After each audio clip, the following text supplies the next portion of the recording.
Dude, your hair is standing straight up. Dude, so is yours.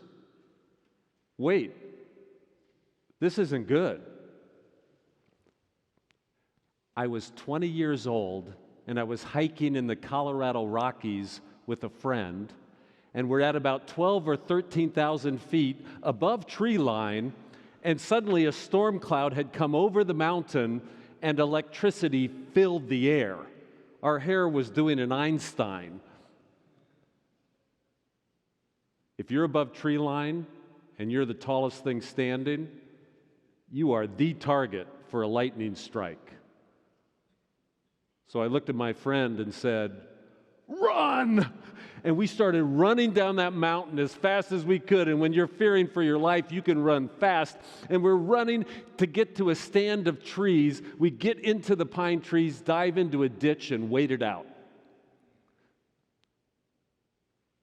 Elijah was also running for his life. Now, he's running up the mountain. We were coming down the mountain. We probably passed him. He's running for his life. Really, the whole Elijah cycle in our Bible is the drama of struggle.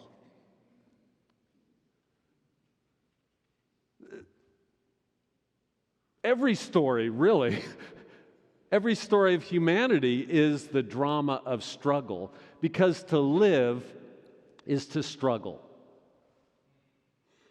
Every story is about the struggling and the striving it takes to live.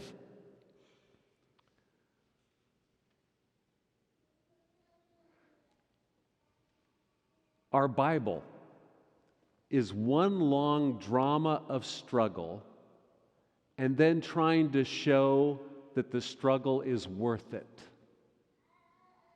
That there's a purpose and there's meaning. You see, life is struggle. We are all struggling. Life is struggle. I'm quoting the Roman poet Lucretius. He said, "Life is struggle." I know you're struggling because you're alive. We're all struggling. The first sentence in the great bestseller, The Road Less Traveled, says simply, "Life is difficult."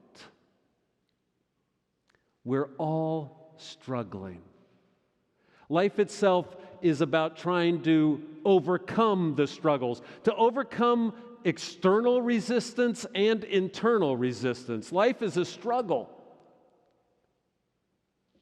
But I worry these days that our young ones aren't sure it's worth it, that there's meaning and purpose.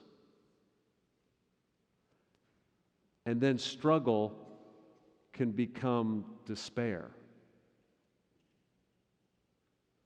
But the Bible as a whole is trying to acknowledge this is all a struggle, but it's worth it, and there's a purpose. Right from the very beginning, Adam and Eve are in the paradise. They've got it totally easy. They're in paradise. But it's almost as if God knows that's not really living.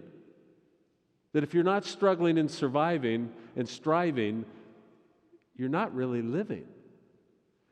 Now, it's cast as a curse that they're kicked out of the garden, but I think somewhere in the divine mind, he knew this is where real life is found, in the struggle.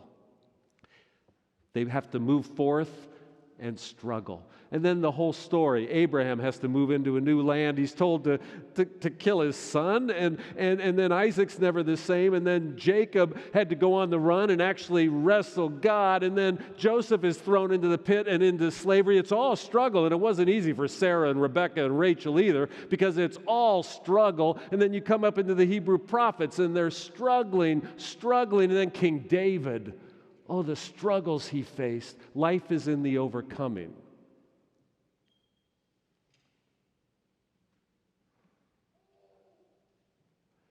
I think in this story of struggle in Elijah, we are being offered 3 strategies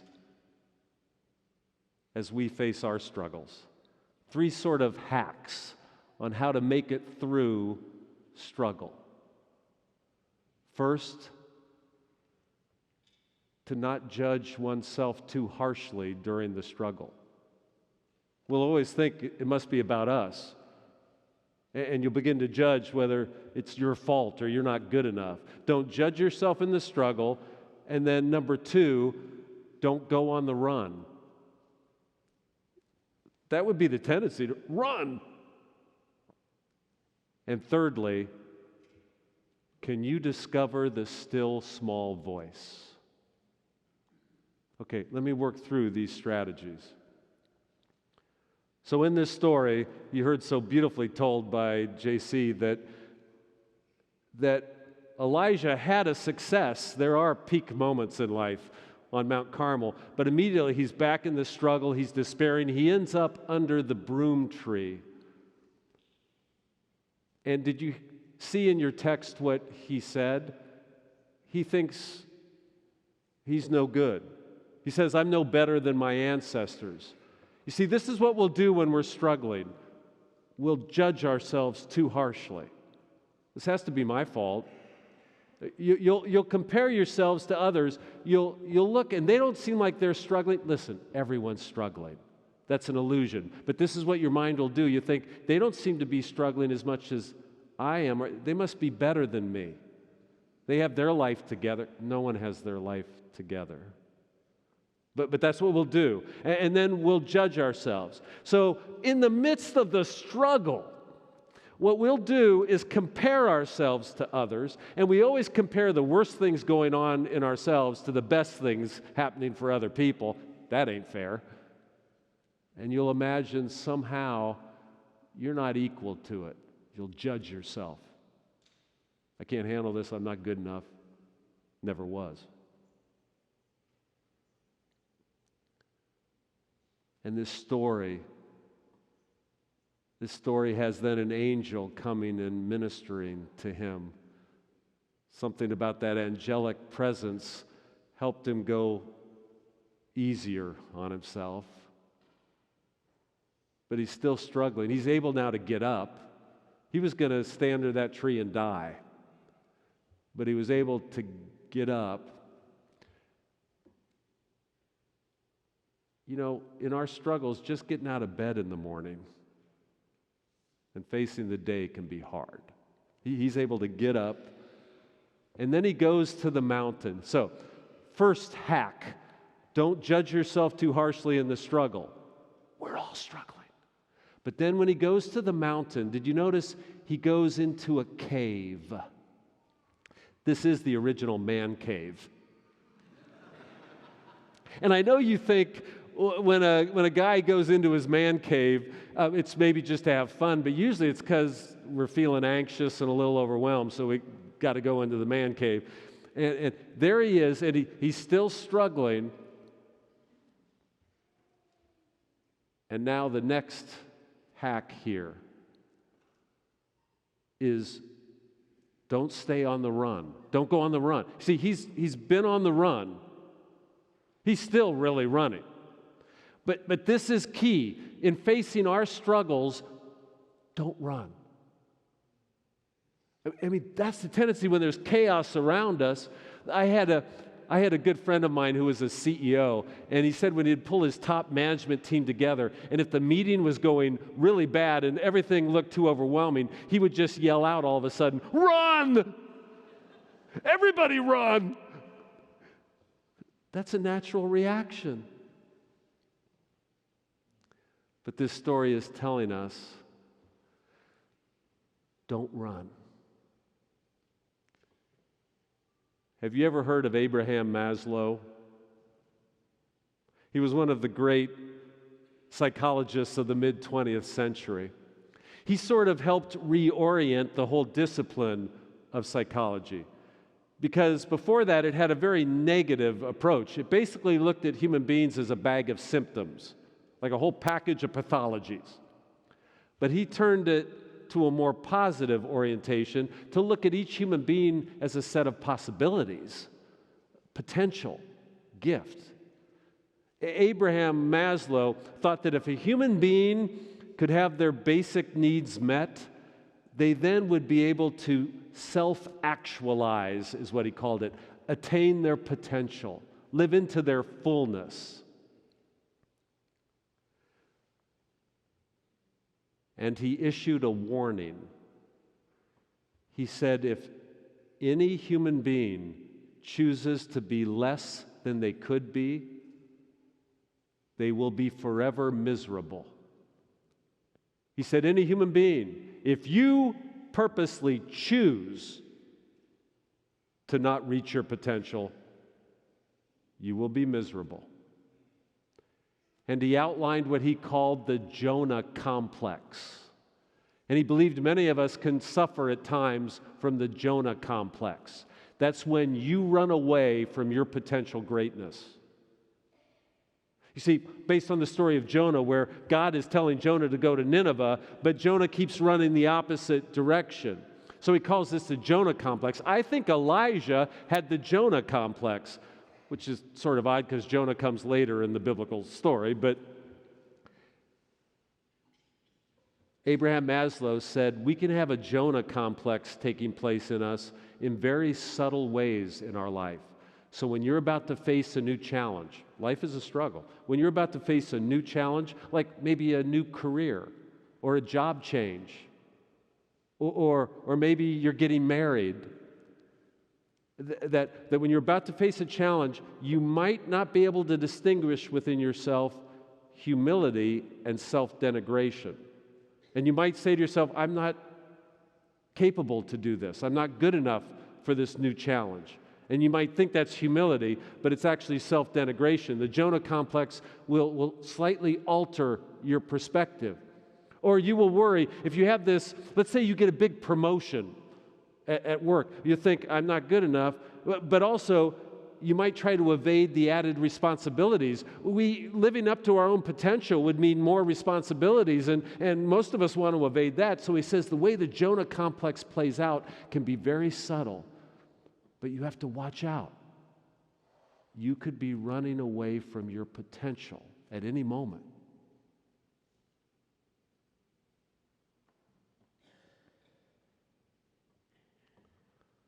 So this story really is saying, stop running.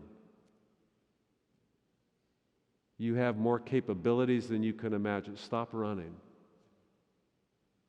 You can do it. And then the third hack in this story is in the struggle, and we're all struggling. In the struggle, can you discover the still small voice? That's how the King James puts that, the still small voice. Some Bibles say the sound of sheer silence. I like that, but it sounds like a Simon Garfunkel song. Or some Bibles say a gentle whisper. That's what's in your text today. But I like the translation, a still small voice. In the chaos of the struggle, can you find the still small voice? You see, when we're in a struggle,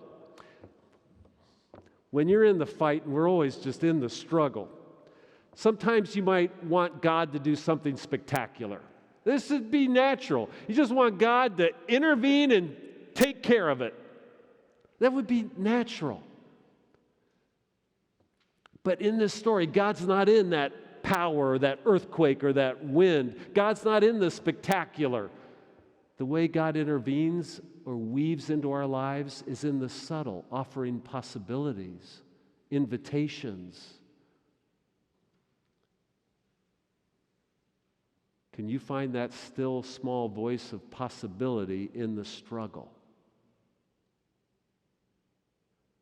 And when we're in the struggle, we'll tend to listen to loud voices around us. There'll be a lot of loud voices offering advice to you during your struggle. You'll go to the loud voices, but in the struggle, could you listen for the small voices? Someone once said, truth is quiet, lies are loud. There's a lot of loud voices in our culture these days. Could you listen for the smaller voices? There'll be truth in the smaller voices.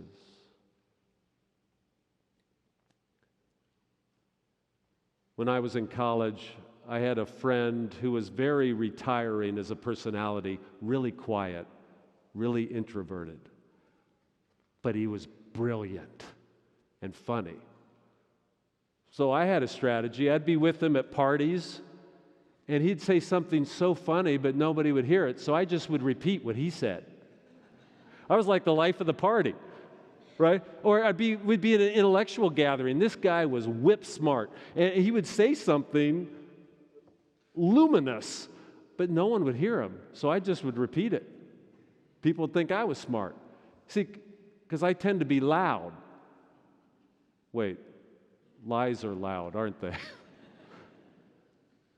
Can you listen to the small voices around you? I don't know this for sure, but I think Lyndon Johnson actually found a moment when he listened to the smaller voices. I don't know this for sure.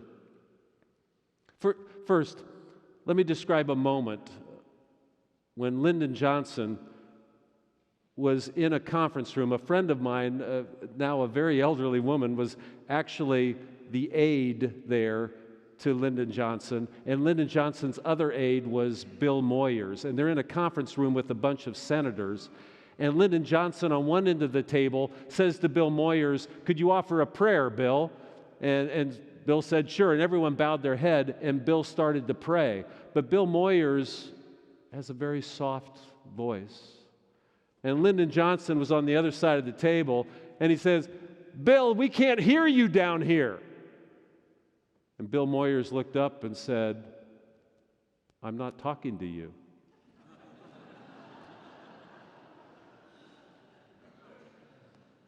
So Lyndon Johnson was this big personality, and he was pugnacious and kind of a mean son of a gun, really. But there came a moment, I think, he learned somehow, maybe just for a moment, to listen to the small voices. Because it was this kind of crass, overly bodacious guy. In 1964, I think he listened to the small voices of the people that were hurting, the people that were oppressed. I think he heard the small voices, and the Civil Rights Act was put forth by him.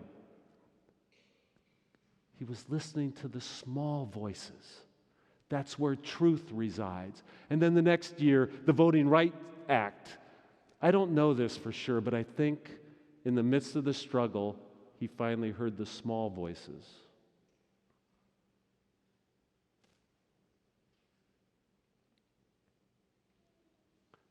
Listen to the small voices. They will offer you truth.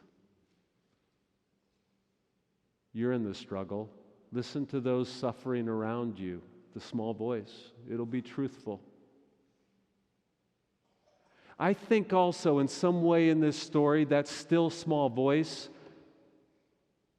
is our conscience.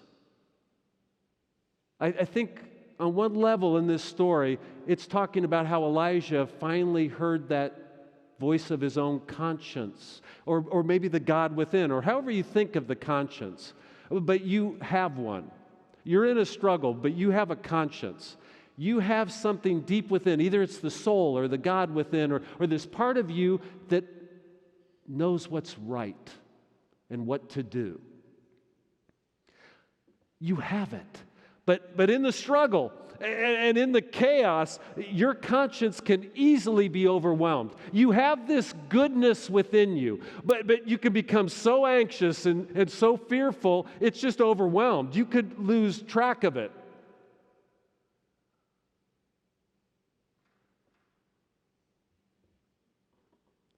But if during the struggle you listen for that still small voice within, it will always tell you the truth, what is good, and what is right.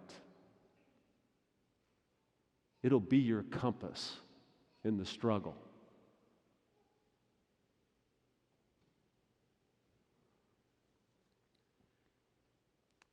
And so, my friends, I know you're struggling because you're alive, and we're all struggling. Don't judge yourself. Don't go on the run. Listen for that small voice, and know this, my friends. Know this fully. Our struggle is worth it because there's meaning to it and there's God. Amen.